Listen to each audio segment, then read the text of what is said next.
What are you trying to accomplish and what makes you happy? It ain't about the money. It's not about the brand. It's not about any of that. It's about, did I move the people?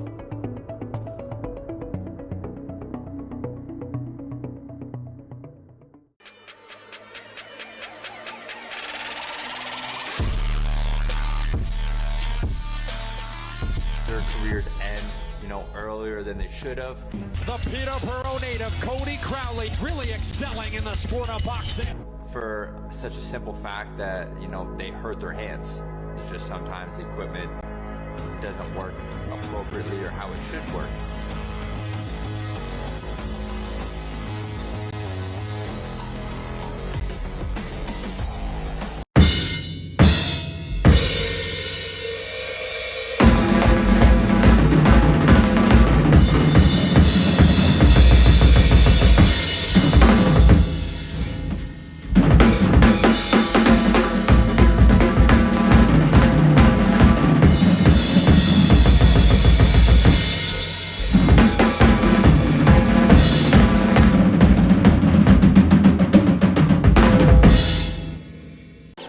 Welcome back to the Final Shot Podcast. Today, the podcast is brought to you by USG Canada. If you're looking for the best custom gear on the planet, hit up my boy Howie. You can go to usgfightgear.net or you can send him an email, howie@usgfightgear. I don't know what it is. I lied. I don't know the email address. Send it to his old one, howie@usgcanada.com, and use the promo code The Final Shot, and you'll save 20% on your purchase. We're also brought to you by Onnit. If you're not on it, get on it at onnit.com/TFS podcast. Make sure you put in the TFS podcast because you're going to save 10% on your purchase. It doesn't matter what you buy. Elk bars, battle ropes, maces, kettlebells, coffee cups, t-shirts, hats. It don't matter. Onnit.com/TFS podcast and save 10%. We're also brought to you by TKO Beards, some of the best beard products on the planet. Go to tkobeards.com, use the promo code The Final Shot, and you'll save some money on your purchase. And last but not least, we're brought to you by the Clinch Fight Shop. They're the best fight shop in Edmonton, they're in Edmonton, Alberta. They're the only fight shop in Edmonton, Alberta, but they're the best fight shop in Alberta, hands down, period. It don't matter. Hit up my boy Sunil and go to clinchfightshop.com. Use the promo code The Bad Guy, and you'll save 20% or 10% on your purchase. Also, if you make a purchase over $125, you don't have to pay for shipping. So get a pair of gloves and a t-shirt, and you'll save all that money on shipping, because shipping right now is ridiculous with the times that are going on. The Canada Post seems to jacked up the price on everything, so $125 and save all that money. Guys, my guest today is Bree Howling's boxing and strength and conditioning coach. Ladies and gentlemen, Jared Velasquez, and he's got his mic off. It's back on now. Yeah, I got you. I figured I'd be laughing in the back end. Yeah, don't get me in the back. Yeah, how you doing? I'm good. How are you, man? Living the dream, brother. Living the dream. So last week I put out the bat signal. I had a guest bounce on me. I had a guy fill in, but you also hit me up and you wanted to come on the show, so we got you on. Yeah. I've been hearing a few of your podcasts over the past little while, I guess now, and figured the time was right. So you have listened to a couple podcasts then. Obviously you listened to Breeze. Yeah. Listen to Breeze. Steve, I saw his. You've done a bunch with Steve too, so I saw his, and I think there was somebody else that I saw. Maybe it was the Real Deal when he was on, or somebody else. But yeah, I've heard a few. Steve Claggett's a good friend of mine, so when he's got something coming up, I always have him on so that we can get the word out and get people watching and cheering for him and all that. But he pushed me to have Bree come on the podcast a little bit, and I was like, all right, we'll bring her on. Who cares? But she's an amazing young lady. Oh, yeah. Yeah, I feel very privileged to be working with her as well. So, yeah. Super talented, and she's not afraid to speak her mind. She swears like a trucker. She doesn't swear around me, but she definitely swears around other people, but which is a surprise one. But yeah. Yeah, she sent me a message and she's like, just a heads up, Jared's a little religious, so I don't know how the F-bombs will go over with him. So I mean, I'm not gonna make you do anything. You are who you are. That's cool with me. I'll I don't try slow to hold myself. my P's and Q's today so I don't offend you too much. But All good. so tell me about yourself. You're a boxing coach in Calgary. That's right.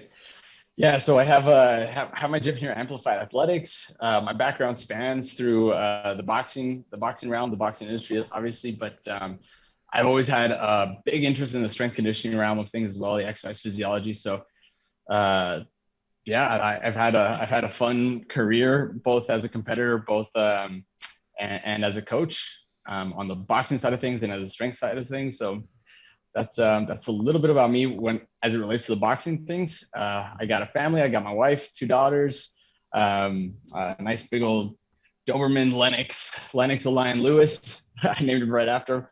And then we just bought a pony for my daughter's 3rd birthday. So she's got a miniature horse, and his name was Rocky. It was perfect. That was the name of the miniature horse originally. So it's Wow. yeah, it worked perfect for our family. So got a nice little family going. Got a nice little setup. Religious, like Bree mentioned as well. I belong to the Church of Jesus Christ, Okay. Latter-day Saints. So yeah. So where do you keep this pony? At my in-laws, actually, they have a acreage just outside of Airdrie, and we live in Airdrie, so it's like 6 minutes drive.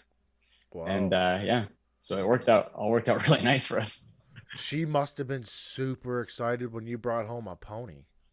Oh man, let me tell you, she's been asking for like a horse because my wife had a horse. He unfortunately passed away back in May or April last year, and so she's just been itching to get another horse. And so we decided to get one for Eliza, for my firstborn, for her birthday. So it worked out nice.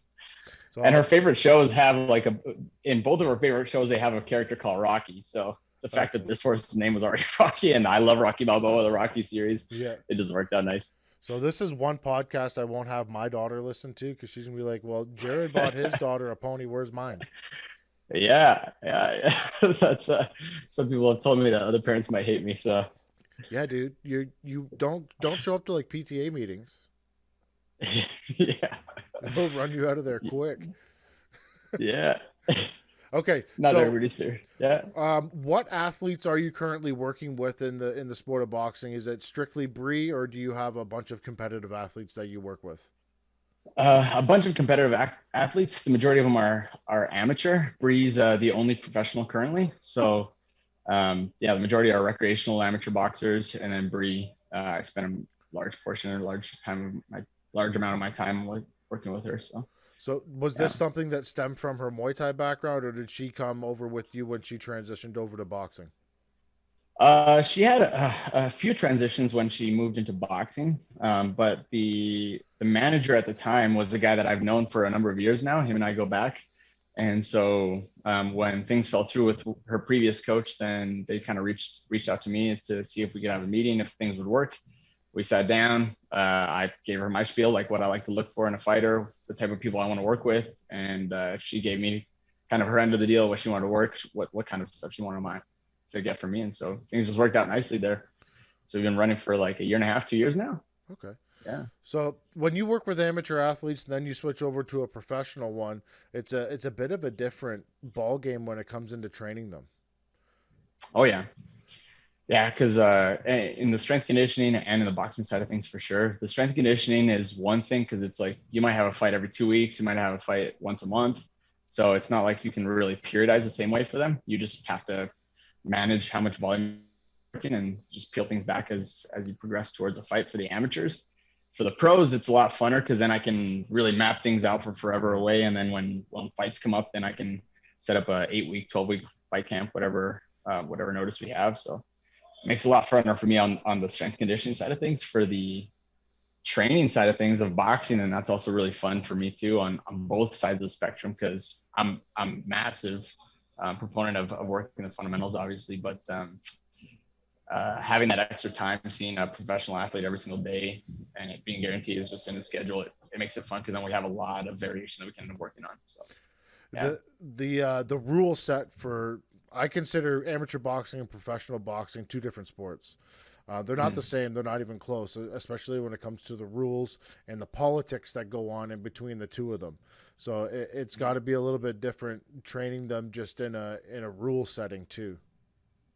Oh yeah, and the rules have changed a little bit more, so they're a little more similar now to the professional round than they were like pre 2013, when AIBA had it set for the unlimited point system, basically. So back pre 2013, you could beat a guy out by like 60 points in one round, but now it's the 10-point must rule. So it's coming close to the professional side of things, but yeah. So it makes for easier transitions, in my opinion, from current amateur boxing into professional rounds. And if you look at the professionals nowadays, I guess that had the pre-2013 rules, a lot of them are like kind of that pit patty kind of style where it's like trying to touch him a bunch of times and get out. Like you look at Lomachenko, and that's exactly what he ended up doing, right? Yeah. In his fights even now. Yeah. So do they have to, your athletes, when they come to you, you got the strength and conditioning and the boxing, do you set up two different workout times for them, or is it all grouped into the same couple hours? So yeah, there's two different workout times, and then depending on how close we are to fights, what part of the competitive season we're in, and that's where I'll prioritize one over the other. If we're in the summer here in Calgary, Alberta, there's not a lot of fights that happen during the summer. So during the summer, then I prefer to have the strength conditioning first and then the boxing afterwards. Whereas during, the heat of the season, during the months of November to March, then that's when we'll do the boxing classes first and then the strength conditioning afterwards. Okay. Yeah. So I'm going to gear a lot of this around Bree today, unfortunately. Well, Sure, fortunately no or unfortunately, because she does have a big fight coming up, and you're a boxing coach. So she does have the big fight coming up, Eye of the Tiger Management, in April. And so you guys are going to be coming down to the wire here. But when it comes to training a female professional boxer, the amount of time that they have in the ring with the amount of fights that she has right now is not a lot. It's 8 minutes. So 4 2-minute rounds. How are you training her? Because ultimately, at the end of the day, you want to get a finish. Getting a finish in 8 minutes with a seasoned veteran or somebody that has more fights than her is going to be a tough business, especially with 2-minute rounds. So how are you training her for those rounds? Because her cardio is going to have to be on point, because she's going to have to sprint to the finish. From start to finish, it's a sprint. Oh, yeah. So, and this, it's been nice. I know she talked about that in her podcast with you as well, but it's been nice having this kind of year to develop a lot of things. Back in August or June is where we reestablished things in terms of her aerobic capacity. So we were starting looking at the energy system so we can really prepare for these kinds of fights. And so we've been able to really lift up her anaerobic threshold as high as possible so she can push hard aerobically so she doesn't have to gas herself out in those 2 minutes. So now sitting in the fight camp itself, we can really push that anaerobic threshold and work on her energy system as much as possible. She can push hard, getting those heart rate zones in the appropriate areas so she can not only push hard, but also be technically sound in there. Because I find a lot of times, you might be able to push your heart rate really hard, but then once you start fatiguing, your technique starts breaking down, everything starts really breaking down. So that's been a big push for us in this fight camp to make sure that her technique is crisp. And the only way that technique can stay crisp is if her conditioning is obviously down pat as well. And you're working with her every day of the week, huh? Yeah, 6 days a week. Yeah, 6 days a week. Yeah. That's a lot of time to be spending with one person 6 days a week. Oh yeah, for sure. But it's fun. She's a good person, so it makes it funner when you have the people that are just dreading to come in all the time. Then yeah, it's a drag, right? 100%. What are your feelings on these 2-minute rounds for the females? Oh man, I want them to get those 3 minutes. Every female has a different stance on it, because some females are like, I'm just gonna stay at 2 minutes if my pay is gonna be for 2 minutes worth. But then, in terms of the work, I know Bree talked about this as well, but the work is the same. Like a lot of the, everything is the same. The technicality, the people that they're typically working with are males. There's absolutely no reason why it shouldn't be a 3-minute round, in my opinion. Aside from the finances, and that's the only thing that I find when, you're talking to promoters, you're talking managers, whoever, they're like, oh, it's just that the finances. It's like, it doesn't matter about the finances. These girls are working hard. They're putting their lives on the map as well. Well, I listened to Clarissa Shields on the Joe Rogan podcast, and she had talked about the 2-minute rounds. She would also like to have 3-minute rounds, but their pay doesn't reflect it. Like when you look at guys like Wilder, Joshua, because I have to group Clarissa Shields into that group of men because she's a world champion and she's an undisputed world champion. So when I see her getting paid $350,000, $400,000, to us people in Canada, with the bigger guys in Canada getting paid $50,000 or $60,000 to fight, that's a lot of money. But when you scale it to what Tyson Fury, Anthony Joshua, and these guys are getting paid, it's not even close. Mm-hmm. Yeah, and that's kind of unfortunate. Like the nice thing is, like over the past number of years, 6 to 10 years maybe, then the female side of boxing has been really growing exponentially, because the majority, it's funny, the majority of people I end up working with are actually females right now. And whether it's for self-defense purposes or whether they're actually looking to compete, a lot of them end up wanting to compete just because of the way that they feel, right? So I think sometimes for these guys, it's just like, how marketable, quote unquote, are these females? How much can we push them? But they're actually quite marketable. You just have to spend some time, and there's no reason why they can't be receiving the same kind of salaries as males. Well, when you look at females in the UFC that have been super marketable, Ronda Rousey obviously came in and she had a big mouth and she could back it up. Holly Holm, who is a great professional boxer turned mixed martial artist. You have Joanna Jędrzejczyk, who's made a big splash. Shevchenko, the new Asian lady who doesn't speak, but she beats the crap out of everybody. Oh yeah. So there is females out there that can be marketed. Jelena Mrjenovic is probably the biggest one that I think the world doesn't know about that should know, because she's paved the way for these younger girls coming up in boxing right now. So that's I think Bree has a big enough personality that she could go out there and do some serious damage and get women's boxing a little bit more on the map, especially right now, seeing as how she's just coming up. Oh, for sure. I mean, she's got all the qualities that you'd want and you'd hope for in an athlete, regardless of whether you're male or female. Like she's disciplined, she comes in, she shows up. Even if she doesn't want to show up, she'll come show up. We put in work. She works hard. She's fast. She's got a lot of great athletic qualities. Like just a very ideal athlete to be working with for sure. Females and that's only going to be good for the female industry of boxing too, right? 100%. Females are interesting to work with though. Like when you notice a lot of females when they're at the weigh-ins, they're super respectful, and then the fight turns into a dog fight. It's like they take it personally. Oh yeah. It was funny because we were having a conversation a while back, and Bree's like, "Oh, I don't feel like I have that killer instinct or like a fire." And I'm like, "Are you kidding me? You got."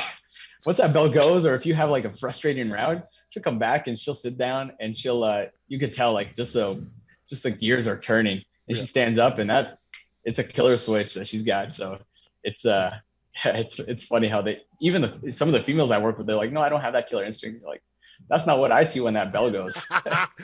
That's not what I see when that bell goes. It's funny because they could be a mom and a stay at home mother, just work from home, and then they come into the gym and it's on. Oh yeah. Oh yeah. It's fire, man. Yeah, it's got to be fun to watch. It's like, oh man, she's got some pent up aggression over there. Oh yeah. Sometimes I'm like, how are things at home? How's your family? Like, yeah, you got to ask some questions, right? Yeah, for sure. So for sure. She told me that she does a lot of sparring with Steve. Are you present for these sparring rounds? Yeah, not always. I try to be present for as much of it as I can. And they're awesome rounds. Like I love watching Steve. I love watching him working with the various people, because Steve's one of those guys that's like, give me anybody, I'll work with anybody. And Steve's been an awesome influence for Bree as well. Like I find it's pretty hard to find some good, solid quality people that you can have as a reliable sparring partner, and he's been solid through and through. And then the rounds that they end up putting are just awesome to watch. They're technical, they're fast, they're I don't want to give everything away, I guess, in those rounds, but yeah, they're awesome rounds to watch. And he's very respectful. He's he's a solid guy to work with. So, Yeah. and him and I go way back too. Like, I mean, he ended up fighting in the amateurs. We bumped into each other a number of times back in like 2008, 2010, 2011. No, it was like 2008 because he went pro like 2009, 2010. Yeah. Went pro like right at 18. Yeah. And Steve's an interesting character because you can throw him in the ring with anybody. It doesn't matter if they're a 5-year-old kid, a girl, a lady, or a person just starting out that's a grown man or a professional athlete. He'll find a way to turn it into something where he can spin it to a positive for himself. Mm-hmm. So it's a perfect person for her to team up because she's not going to get a better sparring partner in Calgary than him. Agreed. And that's what we've talked about. It's like, we got to keep Steve on at all costs because he's such a good asset for her. And we try to give him everything that he needs as well, obviously, because he's spending so much time with Bree. I mean, they spar multiple times a week, so we can only we want to make it mutually beneficial as opposed to just us being the leeches, right? Well, there's other people in Calgary that could give her rounds, but it would be more. I would lean more on the side of it, you would be taking a chance of getting hurt because there's good people there, but if they're not trustworthy, you know what I'm saying? I'm not going to drop any names, but Steve's the perfect guy. That's all I'm saying. Agreed. Oh, for sure. So when you listened to the Bree podcast, I had a couple things that I threw out to her that I thought that she could work on. Did you hear those or did you fast forward? I think I listened to the first like 45, 50 minutes. So I got to the point where you guys were doing the questions from Instagram and all over. Yeah, the will you marry me questions, the ones that I hear all the time. So I think that's where I ended up getting into on that podcast because I was listening to Steve one, I think like a week before, or a couple weeks before that too. So yeah, I'm not sure. You have to let me know. I'm going to ask you the question because this is something that can help everybody. For sure. I watched Bree's first 2 fights. I thought that she was fairly stiff, and coming over from a Muay Thai background, I'm not surprised. So how, as the head coach or the boxing coach and the strength and conditioning coach, are you going to work with her just to loosen up a little bit, and maybe you could direct the answer towards other people that are out there? Yeah. So with regards to the transition from Muay Thai to boxing, obviously the rhythms in the ring are very different. There's a at least for me on my end, I put a lot of emphasis on ring generalship, knowing where you are and having good rhythm, understanding the rhythm of your opponent, understanding your own rhythm, because that's only going to help you to have good defensive responsibility and to be able to elicit better counter punches, engagements, etc. So we ended up spending a lot of time just working through rhythms, whether it's foot rhythms, and I'll talk about like the 5 main rhythms of boxing. You got your foot rhythms, your hip, torso rhythm, your shoulder rhythms, your head rhythms, your hand rhythms, because punching isn't the only place where you get the rhythms. I mean, you watch guys like Steve, and he's working stuff like James Tony would, whether it's peeling guards, whether it's popping and pressing, measuring, all that stuff. So we ended up spending a lot of time doing that, and then talking about dynamic energy control, essentially. So, in between rounds, like let's slow things down, let's watch that breathing, and then in the middle of a round, if it's tense, it's just relax, shuffle around for a second, and then that helps just kind of calm things down and put her back in a good position where things relax a little more. I found that her footwork was really good. Like she could move very well. And then there's just points in the fight where like, oh man, like you just need to loosen up a little bit. And then I think if she could find that way to loosen up, I think the knockout would come. Oh yeah, for sure. And that's we end up spending again a fair amount of time just working on rhythmical work. Yeah. So that's like you get back into that same rhythm. What's your natural rhythm? Because then if you just start going back to that Muay Thai stuff where you're just walking forward here, you're tense. It's not a good position for the boxing round at least. That kind of stuff works in those Muay Thai situations because most of what you're looking for is kicks. There's a lot of kicks that are going to come and they're going to chop your legs. The punches to the head in Muay Thai aren't that drastic. And they're typically setups, right? It's like you said, like setups for the kicks, knees, elbows, stuff like that. But they're not. The punches aren't heavy. So and she throws hard. Which is funny because all the Muay Thai guys that I work with, because I hold pads for a lot of Muay Thai guys, and they hit hard. Yeah. Like they don't like on pads, they're just like rah, rah, rah. And then I say, okay, let's spend some time on some speed and lightening things up, and they can, at least if they're purely Muay Thai. But yeah, you're right. Yeah, that's right. But it's weird because they can hit pads very hard, but when it comes to a fist fight and you're in there competing, it's like pip pip pow whop with a kick. Yeah, it's funny because they could, if they use their hands in the Muay Thai scenario, they probably knock way more people out. But is what it is. Yeah. Okay, tell me about your gym. Yeah, so Amplified. It basically, the idea ended up coming out when I was about 15 years old. My mom was pressing me at a young age to be like, figure out what you want to do for the rest of your life. And I'm like, I'm 15, but I was like, okay, it doesn't hurt to at least have a plan A and make it as flexible as possible. So, kind of just looking around at the time when I was competing, I just felt like there weren't a lot of like coaches that had a lot of post-secondary education that sprouted around exercise physiology. And so, yeah, that's when I kind of made the decision, like I want to make sure that I'm a coach that's not only has a lot of skill and level and experience in the boxing realm, but that also understands basic biomechanics, anatomy, exercise phys, nutrition, psychology, all that stuff. I really enjoyed listening to a lot of the stuff that Customato, whether it was books, articles, Teddy Atlas talking about Customato and all that. So I love the sports psychology. So that's basically where the original idea for Amplified ended up sprouting. Went to university for, I did a diploma in personal fitness training, and I've done a bunch of other certifications since then as well. So we the team between myself, I have my wife, she's a nutrition consultant or coach. So she runs the nutrition stuff. And then we have a sports psychologist, Georgia Enns. She's finishing her doctorate right now in sports psychology. So, and then I have a few other people like Martin Mason that runs the fundamental beginner classes for me. And he's got a vast background in boxing. We've been punching each other in the face for like 12 years. So I trust the guy. He's twice my size, but he's a solid guy. He's a big old bear. But and it's funny how that normally happens with the fighters. We're all just bears, like big old bears, bubbly people. But so I basically want to make sure that Amplified is holistic in the way that we treat all of our athletes, competitors, because everybody's a fighter at the end of the day. So whether you're fighting, illnesses, mental disabilities, or mental health issues, everybody's a fighter. So I want to make sure that everybody gets dealt with as if they are a fighter, because everybody is. I try to explain that to my kids, because everything in life is a fight.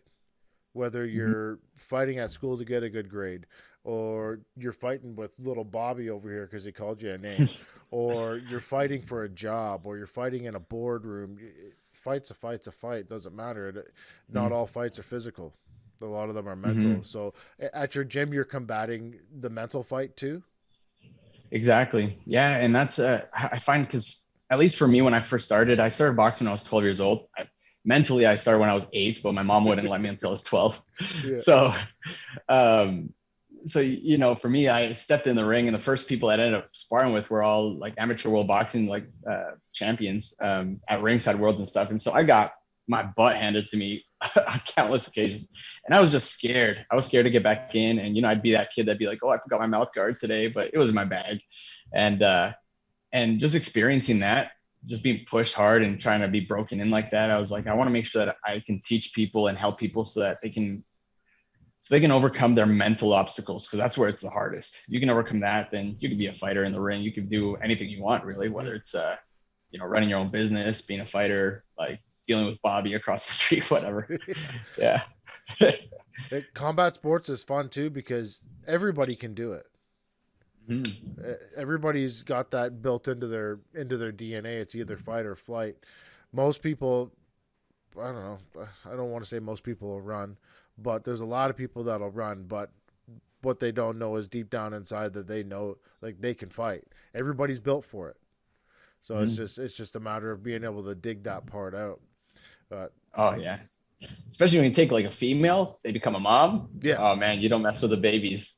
Yeah, you don't mess with the kids. They might have never had a fight in their life, but if anything happens to those babies, moms will come out swinging. Like, that's how my wife is. So after she had her kid, I'm like, you're officially the toughest kid. You're officially the toughest in our family. Like, I thought I was tough.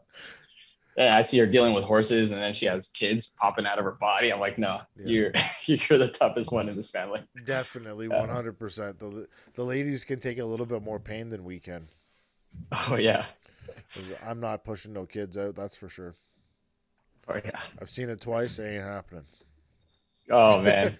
Yeah, I don't know how they do it. Me neither. Right now, she's taking a course and she's doing her degree in health sciences. Yeah. Right now, she's learning about all these it's basically a sex ed course right now with STDs and all that stuff. And she'll say something like, "Oh, that's terrible. That's terrible. I cannot do that stuff." Yeah, I don't know how females do it. It's gross. I don't even want to talk about it. Nasty. But Yeah. when Bree came on, she had to tell me about all of her female bodily functions and how they affect her. And then, because I've had some female athletes that I've worked with before, and cutting weight was an issue, especially when it's that time of the month. And then, she's just an open book when it comes to stuff. She'll just tell you. So I was like, all right. Yeah, and I'll ask for it too, because it really does help. I mean, depending on what part of their cycle they're on, then that's what you can kind of start planning around it when it comes to the strength conditioning side of things, and for just your training in general, right? Yeah, I always had an issue when that was happening, and it was weight cut time, because they start to retain water, and they don't want to give it up. So it's an issue. So now that you work with a professional female, you're gonna have to deal with that at some point. Yeah. Good luck. Maybe bring your wife along with you. Pardon? Maybe bring your wife along with you just in case. Oh yeah. Well, she actually works with Declan. I don't know if you've met Declan Walsh. Nope. Fight to be fit. He does a lot of the nutrition stuff. So he's the one that ends up doing the nutrition for her. Okay. And so and he's a solid guy. He works with a lot of guys, whether it's Steve, Hakeem. I'm sure you've talked to. I think you've talked to Hakeem before too, right? Yeah. So yeah, she's in good hands for that stuff. Yeah, I think she's fine. It's interesting in the combat sports, in the sport itself. If you're a combat sports athlete, most of your friends have punched you in the face. Oh yeah. 98% of my friends have hit me, and I've hit them. Yeah. It's funny. Yeah, though. And your best friends are the ones that you've hit the most, I feel. Yeah, man. It's the guys that have beat the crap out of you and you beat the crap out of them. They're the ones that'll go to war for you. Oh, for sure. It's funny. Yeah, that's exactly how Martin and I came about. We'd have days where we'd be like, okay, who are you going to be from Dragon Ball Z today? I'm like, I'm Goku. He's like, I'm Vegeta. you just start throwing, your Kamehamehas in the middle of the rounds, that's true. We've had a lot of good sparring rounds. Yeah. So if people listening and they want to get in some work with you, what exactly is the protocol right now for them to come to the gym? Yeah, so here in Alberta, I mean, it's kind of weird with the regulations that they have, because they said gyms are allowed to do light intensity training, but then they said that the gym itself is allowed to dictate what light intensity training is. So there's no markers or basis. It's been weird. So what I essentially end up saying right now is, as long as you're hitting 70% heart rate max or lower, and as long as you can keep your mask on during classes, then you're good. So you can do whatever. But the classes, you have to wear the masks on.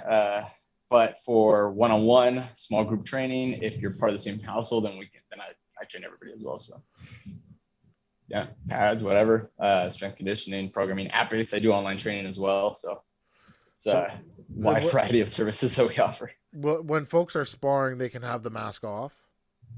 So for the sparring, that currently we're not doing, just because unless people are part of the same household sparring.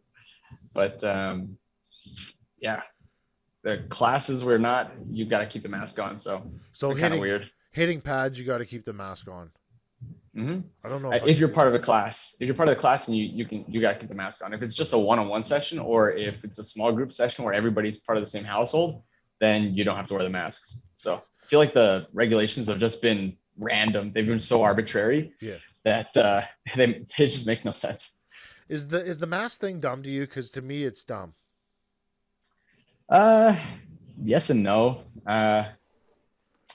I kind of just listen to what my wife says. She's very scientific about everything. So I kind of listen to what she'll say, but because of the proximity, the nature of the close work that I'm doing when I'm holding pads for people, it feels like it's just pointless. Yeah. but apparently there's still some scientific standing behind it. So I still wear it. I mean, I want to be of good conscience. I want to feel like I did my best part in this whole thing, even if I don't necessarily agree. I'll voice my opinion about it, but I mean, if the rule is the rule, then I'll kind of, I don't want to say to follow. I don't blindly follow, but I want to have a good conscience at the end of my life about all these things. Last thing I would ever want is for somebody to catch the COVID because of me, right? So the mask thing to me is weird because as human beings, we need to breathe oxygen. When we exhale, what do we exhale? Carbon dioxide. We're not supposed to breathe that back in. While wearing a mask, we do. So there's got to be some health side effects to doing that. I'd be very interested in seeing, and I'm sure my wife has actually probably looked into that. We just haven't had that conversation yet, but I know that you do end up having a bit of oxygen that ends up coming back in, but the majority of that's carbon dioxide, right? So yeah, I don't know. Like, I'm not the biggest fan, but I'm also not bothered by it. I mean, I've been holding pads for a year now for everybody with a mask on, and I haven't been bothered by it. I don't feel out of breath myself, but I'm severely bothered by it because one, I don't like being told what to do, especially by the government. Yeah. And I'm nervous about what happens to the effect on the body with breathing carbon dioxide for more than a couple hours. Especially when now that they've made masks mandatory for children over the age of 2.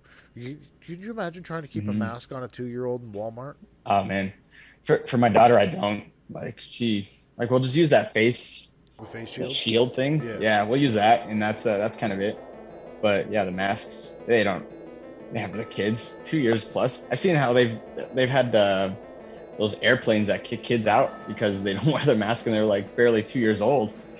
Yeah, with that side of things, I don't agree. Well, I'll be honest with you. I'm a fairly big guy. I'm 6 feet tall, 230 pounds. I'm a little scary looking, people tell me. Yeah. So when I'm in Walmart and I want to take the damn mask off, I just take it off. Nobody says nothing to me. Yeah. I feel like it's not like people don't really actually what's the word I'm looking for? Enforce it either. It's like, no. I've seen a number of people just like take their mask off and no one's really enforcing it. No one really cares. I think everybody's really over it. I'm over it myself, but again, just in good conscience, I keep it. So in my small little town, our Walmart, we have they call him a secret shopper. He's not very secret anymore because he wears like black jeans and a leather vest. He looks super out of place. He's an older fellow. He came up to me a couple of weeks ago and he's like, "Excuse me, sir, could you put your mask back on?" No. Oh, okay. See ya. What are they gonna do? What are you gonna do? Kick me out? Good luck. Yeah. You better call your friends because you're gonna need help. Because I'm not gonna let you kick me out of Walmart in front of my kids. What are you, nuts? Yeah. I can't let that again, I feel like nobody can really enforce it that well. I mean, no. It's dumb. It is dumb. So if people want to go, we got off on a tangent. I didn't want to even talk about COVID today, but yeah, man, it happened. If people want to go check out your gym, where's it at? Down South Calgary by Chinook Mall. It's on 7475 Flint Road. It's in Vision Sports Center, so it's a sports facility complex. And then, so just at the bottom in the main floor is where we're at. It's this whole fenced off area. Okay. What's the Instagram handle? At Amplified Athletics, and then websites www.amplifiedathletics.ca. Okay, let's wrap this thing up and get out of here. You probably got better things to do today. I've got kids yelling at me that want to go play. So yeah, I figured that's why I do it here instead of home. So I'd have the same position. The big fight is April 17th. Did I get the date right? April 17th. That's right. Quebec, live only on punchandgrace.com. Don't be a cheap. Normally I'd swear there, but I'm going to keep it PG today just for Jared.